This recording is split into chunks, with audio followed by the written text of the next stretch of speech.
a child is not a dog or kind of like, just an inanimate object. So they have a soul, a mind, emotions of their own, and they don't necessarily know how they're going to react when they're put into certain situations. They're growing and figuring out the world. And so you could, think you made the best decision, and maybe it was for a time, and then it kind of like changes as the child changes. And so I think that's kind of the number one thing to know, which is that, to a certain extent, it's an art, not a science. You don't have to kind of take all of the mindsets from where you were coming from, and you also don't have to adapt all of the mindsets from where you're coming to. You can blend, and you can take from other places. Elementary school education is really what sets the foundation for children going forward, and I have seen that, where if children, we tend to think that, okay, it just matters when they're in high school, when they're preparing to really be kind of enter the workforce, but no, I would actually say in some ways, I might consider investing in a school that I really felt was going to nurture my child and really teach them really strong reading, especially reading skills, and to a certain extent, like arithmetic skills.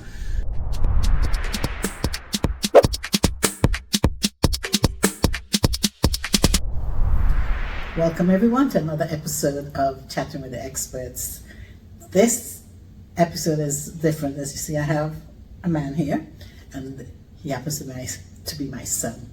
And we're going to be talking about a topic that we discuss frequently at home, and that is rearing children as immigrant parents in the United States. And I guess it probably applies to anywhere else in the world that one may live that, of course, they didn't grow up in.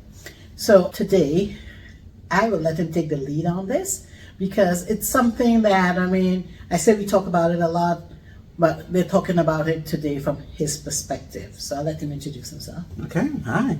So I'm Joshua Kone. I am, of course, the son of my mom here. So my mother is a Grenadian-Nigerian immigrant, and my father was a Nigerian immigrant. And I grew up in Charlotte, North Carolina, and I'm 31 years old now. So in this decade of my life, this is a decade where it's more likely than any of the other decades that I will actually have a family of my own and kind of have to make some education decisions. And so as a first generation, Nigerian-American who, is a Christian, there's a lot of considerations that I have to take into account when, making those education decisions for my potential future children. So, yeah, looking forward to chatting about them with you. All right. So, as he's told you, his dad came to this country, and we weren't familiar with the educational system here. And him being the first was kind of like our guinea pig. I tell him that, all apologies, but, we kind of were learning as he learned. And so, of course, being that we were immigrants, we strive to make sure that he had the best, both him and his sister. And so we did our research, and we sent them to what we consider the best schools. Educational wise, I think we made great decisions, but there were social parts of it that because we hadn't experienced that, we didn't have any living experience. And so sometimes we have conversations home about whether we made the right decisions or not, but here we have to talk about it. Yeah, so I guess maybe the first thing I would say is, like, for any parent who's trying to make these decisions, I think that we have to kind of understand and kind of be kind to ourselves and recognize that we're never going to make the perfect decisions, and there's a lot of unknowns, like a child is not a dog or kind of like, just an inanimate object. So they have a soul, a mind, emotions of their own, and they don't necessarily know how they're going to react when they're put into certain situations. They're growing and figuring out the world. And so you could, think you made the best decision, and maybe it was for a time, and then it kind of like changes as the child changes. And so I think that's kind of the number one thing to note, which is that, to a certain extent, it's an art, not a science. It's an art, not a science. Definitely was an art, I would say.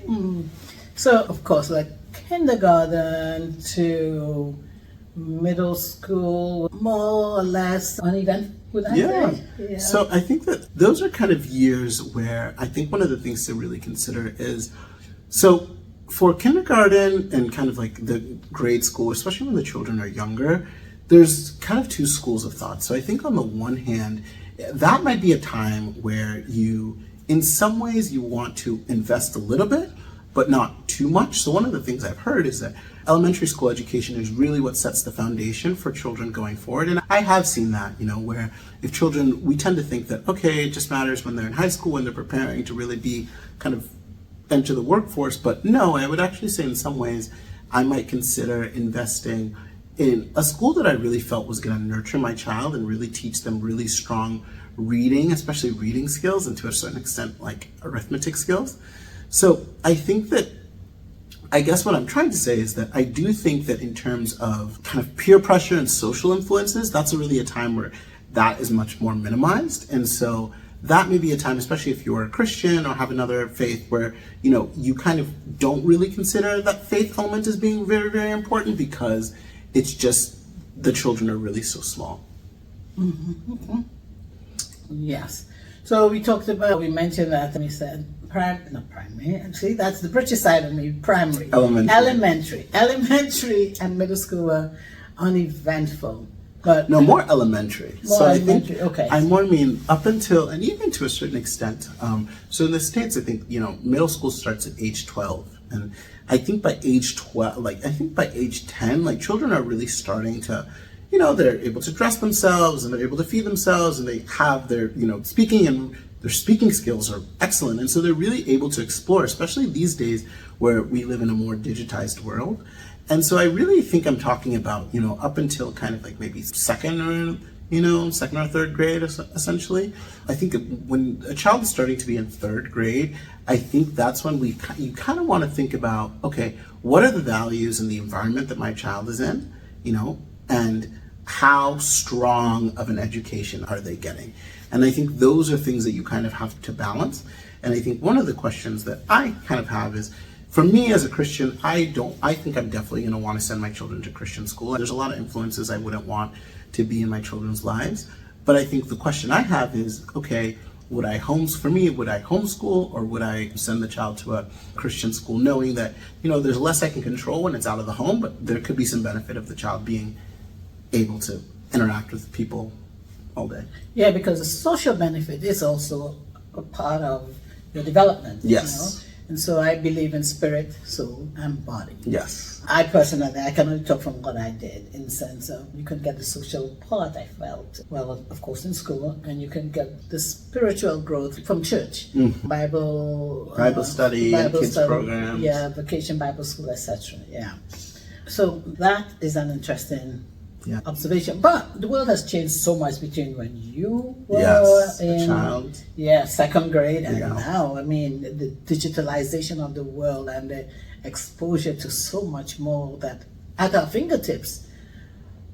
That's worrisome to me. It is worrisome to me too. And so I think for me, that's one of the reasons that I think that I would be much more inclined to homeschool my child. I think that, you know, probably about 10 to 20 years ago, I personally saw homeschooling as a little unnecessary and extreme. I thought you were depriving the child of social interactions.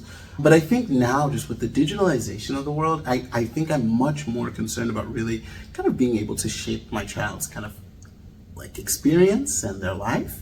And, you know, and kind of saying, okay, you know what, I know my child has social needs, but I can find a way to get my child to, you know, interact with other children and run and play, right? But I really want to make sure that, you know, I'm controlling kind of like what's able to go into their minds. So, yeah. Yeah, those are formative years indeed. Okay, so let's move on to like high school. High school, yeah. High school for us of girls, we consider the best education that we thought you should have, and you and your sister should have. This is 2024. What would I say? Yeah, what would you say now?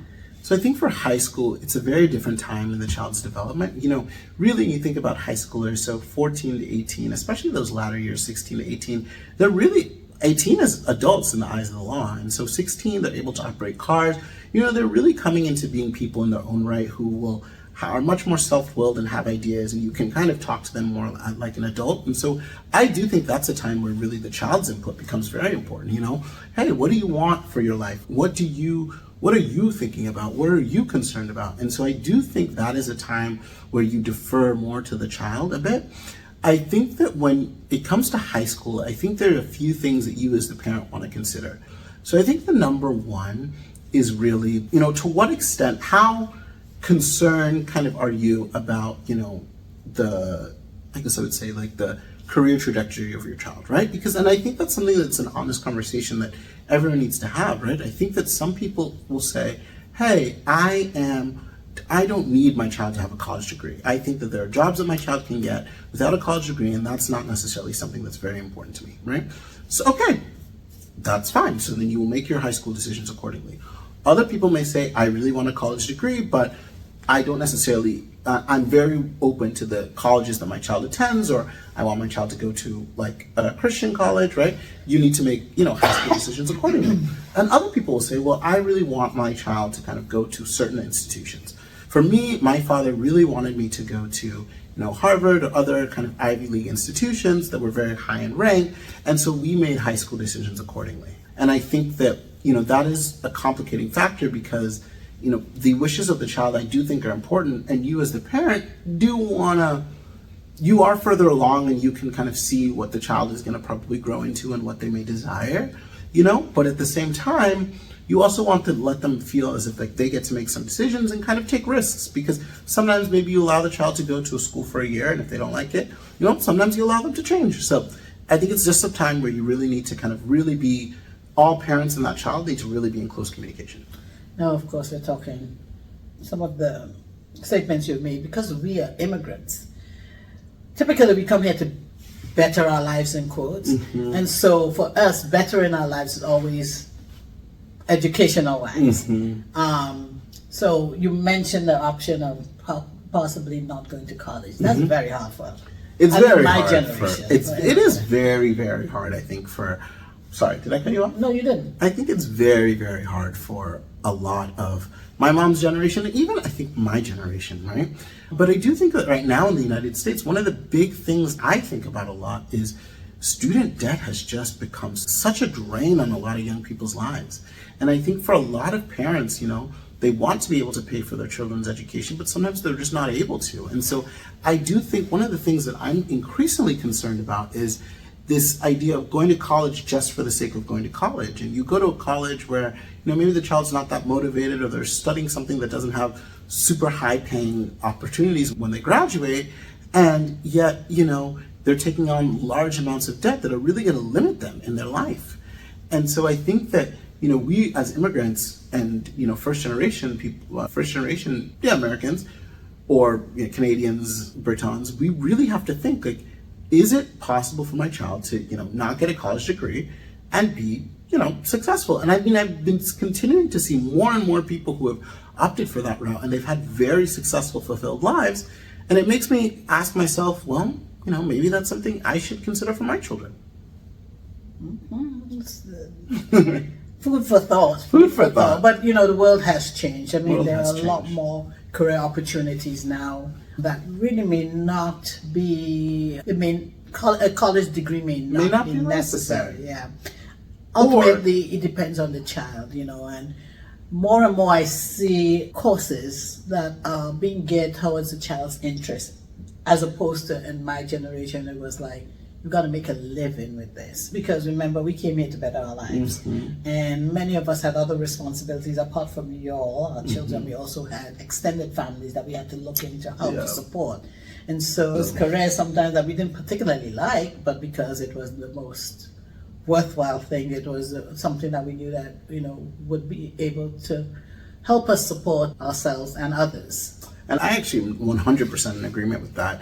And I think that's quite compatible with my suggestion to, consider not doing college, because I think really having a focus on and really instilling in your child that you need to be able to put food on the table consistently and have stable employment, And so if that means becoming an electrician or becoming a plumber, right? Like maybe that is going to give you more stable employment. Maybe that is going to lead you to being able to, pay your bills more consistently. And also potentially, maybe that's something you do for the first 4 years of your life. For the first 4 years, you save money, you get into a position where you feel like, education is something I want to pursue. And then you pursue an advanced degree, right? I think, even going into the military, there's so many options, I think, that need to be considered. I simply think that, really having a very sober view of, if I do this path, there's going to be a lot of days that are challenging, there's going to be a lot of days that are mundane, and I'm going to need to be able to put food on the table at the end of the day. And, for a lot of people, that is college. I mean, that's my personal belief. But it is something that everyone has to consider. You're right. You're right. So there's something that we talked about, boarding school. Mm-hmm. Immigrant parents have a culture. Well, I can talk from the Nigerian perspective, where boarding school was culture. I didn't go to boarding school. My sister did. I didn't go to boarding school in Nigeria. And my husband went to boarding school in Nigeria for a period of time, but he thought it was very wise for you to go to boarding school. Mm-hmm. What would you say about that? What would I say? Yeah. So I think for me, I think boarding school was, for me, in some ways, very beneficial, I think academically, and I think to a certain extent professionally. So for me, I think boarding school really taught me how to really study independently, which is a hallmark of college. You get to college and the professor teaches a lot, but really to excel, you need to be self-driven. You need to be able to organize your time and to know that no one's looking over your shoulder, and to, prioritize going to certain lectures or recitation or finding the professor. You need to be a self-starter when you get to college. And you need to have those strong critical thinking, math, and reading skills in order to be successful and in those environments. And so I do think that for some children, you do need to, that is something that's very important. I think for me as a child who was a little sheltered, I think it was a good decision by my father to kind of get me exposed more into the world, and now I think I have skills that I really may not have had. I have really strong Spanish and Portuguese skills that came from, boarding school. I have, really strong, been able to develop a really strong career. But I would also say that I see a lot of friends who went to public school or who went to day private schools who have even stronger skills in those areas. And so I really think that it's very dependent on the child. And I simply think that everyone needs to, again, have that conversation with themselves and be willing to take risks. Like maybe I went to boarding school and I almost came back from boarding school. And so if I had come back, it could have been a thing where I tried it and it wasn't for me, and that's it. Yeah, it does. I know that's a question sometimes you ask. Would my life have been different if I had not continued at boarding school, or if I had just remained as a day student school that you attended? Mm-hmm. Yeah, I think can't say. You can't say. And so I think that ultimately, for me, as a Christian, I think that one of the benefits to having your child close at home is that they can really develop that relationship with you and, grow spiritually. They can be connected to your church. And, that's a really big benefit for them before they kind of go off to college. If they're moving far away, they really have that time to really establish themselves as people with you living in your house before they make that jump and go. For me, I was studying in Pennsylvania and Philadelphia, and my family was living in Charlotte. So if I had gone from Charlotte to Philadelphia, I think that would have been a big jump. But I do think for me, going from Charlotte to Boston to New Hampshire for 3 years and then going to Philadelphia, well, wow, that was even easier for me. It certainly was. I remember some of your friends that were homesick, and you were like, homesick? It's nothing to be homesick here. Yeah. So much. It was like you were like, the food is great, I'm in the city, the school is what, I'm doing everything that I wanted. So for you, it was so much better. I think for me, and I think that this is just a biblical or life principle, which is that when you've had adversity, when, more softer, comfortable times come, you really appreciate those comfortable times. And so for me, being able to be at school where there weren't so many rules and when the food was so much better, I was so happy. And I don't think that was the case for other people, but there were also a lot of other people who found it pretty easy to adjust, So I think it really, really does depend on your child. And, sometimes they say boys are different from girls. I think that can be true, but I think, ultimately it's really the different individuals. Different individual. So to summarize it, what would you say now to immigrant parents? My generation is, you guys are older, but someone who is immigrating from some other part of the world, coming to, in this case, probably the United States or anywhere else that is foreign to them, what would you say? What would your number one advice be to them today, 2024? I think my number one advice would really be to kind of get out there and explore. We have an expression in the States, pound the pavement, which is get out there, talk to people, knock on doors. And so, especially as an immigrant who's coming into the States, you want to kind of collect a wide array of information so that you and your spouse, you and your trusted family members can really make that decision of what is best for my child. And I think being open to different perspectives, one of the things I think that we have to remember is that as immigrants, we're still, maybe not we, but, we, even as an immigrant, you have all the internet available to you, and you're more than just, a product of kind of like where you grew up. And so you're able to take on new forms of thought. You're able to kind of consider new perspectives, even if, you're kind of under the stress of how do I adapt into this new place. You don't have to kind of take all of the mindsets from where you were coming from. And you also don't have to adapt all of the mindsets from where you're coming to. You can blend and you can take from other places. And so I think that really being okay with stepping outside of the box and saying, I know that my tradition says this, I know that the tradition here says this, however, I believe that X or Y different thing is going to be best for my child. I love that. And as you mentioned, the internet is so much more accessible now than it was 30-something years ago.